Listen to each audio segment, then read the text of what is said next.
네, 이어서 한 주 동안의 주요 정치 이슈 살펴보는 주간 정치 순서입니다.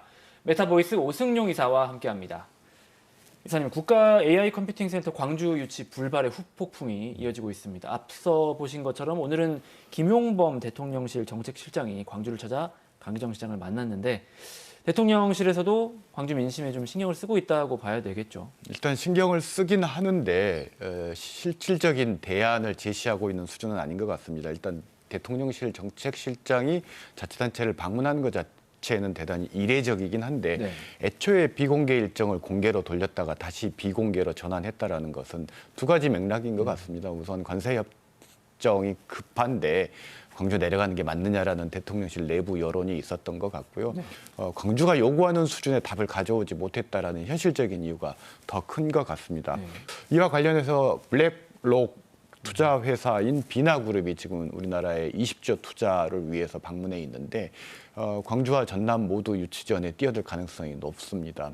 이번 국가 AI 컴퓨팅 센터 유치전에 광주가 실패했는데 대안으로서 비나그룹의 20조 규모의 재생에너지 AI 데이터 센터 투자 광주가 유치에 도전해 보는 것도 이렇게 대안일 것 같고, 광주가 AI 생태계에서 앞장서서 추진해 왔던 창업 인프라라든지 경험, 교육 인재를 바탕으로 해서 거점 정주 독시 역할을 하고, 전남이 재생에너지와 냉각수, 저렴한 토지 등이 입지 장점이 있는 만큼 서로 상생하고 협력해서 시너지를 낼 수 있는 가능성은 매우 크다고 봅니다. 그것과 별개로 광주의 유치가 실패했다, 이 사실이 지방선거에 미치는 파급 효과도 있어 보이는데 어떻습니까? 굉장히 큰 효과를 미칠 수 있을 것 같은데요. 우선 내년 지선을 앞두고 성과를 창출할 수 있는 지도자를 호남 지역민들이 갈망하고 있는 측면들이 커지고 있는 것 같습니다. 그래서 현재의 경쟁 구도가 의미가 없고 새롭게 재편될 가능성이 있다. 특히나 새로운 후보가 출연할 가능성이 높다라는 이야기들이 많이 나오고 있는데, 네.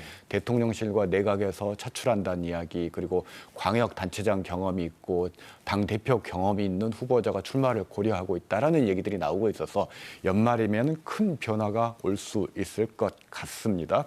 지방선거에서 호남 지역의 시대 정신은 능력과 성과, 이 두 가지 단어로 요약할 수 있을 것 같습니다. 알겠습니다. 한편 지역 정가는 민주당의 지방선거 공천 룰에도 촉각을 곤두세우고 있습니다. 정청래 대표가 그제 제주에서 당원 참여를 전면 개방하고 조를 나눠서 경선을 진행하는 방안, 이런 것들을 제시했어요. 어떤 식으로 구체화될 거라고 보십니까? 권리당원의 참여 형식, 기회를 늘린다라는 선언적인 의미이지 실제 경선 룰의 변경까지 가기는 어려울 것 같습니다. 현직 평가 지침이 나오긴 했는데 하위 20%를 어떻게 처리할 것인가의 문제는 아직까지 언급이 없고요. 결국 권리당원 50%, 여론조사 50%가 현 지역위원장을 겸하고 있는 국회의원들의 기득권과 연결돼 있는 부분들이기 때문에 이 부분과 관련해서 경선 룰을 수정하기는 정청래 대표도 쉽지 않을 거라고 봅니다. 알겠습니다. 이제 막바지에 접어든 국정감사 이야기로 넘어가 보겠습니다. 특히 광주 전남에서 이번 국감에 눈길이 간 장면이 있습니다. 노관규 순천시장이 지난 14일에 문체위 국감에 출석했고요.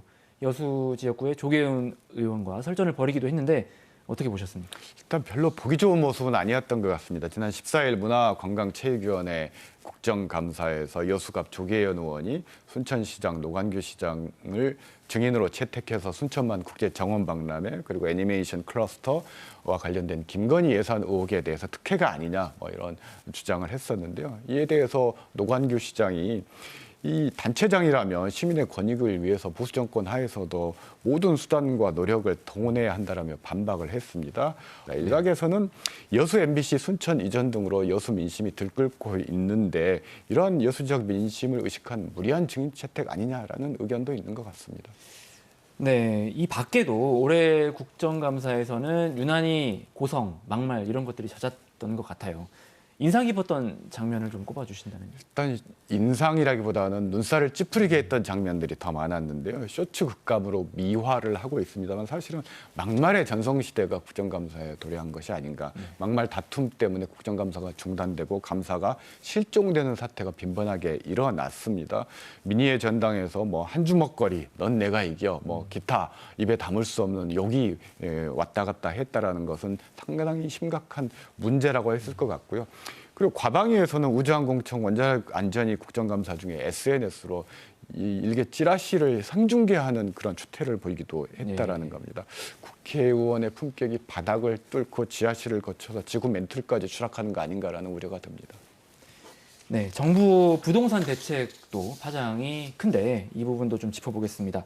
민주당이 장동혁 대표의 다주택 문제로 역공을 하기는 하고 있지만 아무래도 정부와 여당 입장에서는 좀 설화가 잇따르는 데다 서울 집값이 치솟고 또 잡히지 않아서 우려가 큰데 그럼 어떻게 전망하십니까? 일단 장동혁 대표 논란은 부동산 정책 관련해서 이재명 정부가 지금 딱히 대안을 내놓고 있지 못한 상황에서 여론이 악화되는 것에 대응하기 위한 물타기용 공격이라고 봐야 될 것 같고요. 그리고 M1 전세를 3+3+3과 같이 하면 누가 전세를 넣겠습니까? 결국은 전세 물량이 다 사라지게 됨으로써 그 피해는 서민들에게 가게 되는데 이런 어떤 반서민적이라고 할 수 있는 엉뚱한 정책들은 좀 지양해야 될 것 같습니다. 안 그런다면 내년 지방선거 수도권에서 민주당이 큰 곤란한 상황에 직면할 수 있다고 봅니다. 네, 끝으로 이번 주 주목할 만한 오승용의 원픽 어떤 내용 준비해 주셨습니까? 외교가 밥이다입니다. 결국 에이펙 얘기를 하실 것 같은데 어떤 내용이신가요? 일단 에이펙의 규모를 좀 봐야 될 것 같은데요. 세계 GDP의 약 60%입니다. 교역량의 약 50%를 차지하는 거대 경제권이라고 할 수가 있을 거고요. 네. 한국의 수출입 거래의 약 70%가 에이펙 회원 국가와 이루어지고 있다는 측면에서 이번 에이펙 회담이 굉장히 중요하다.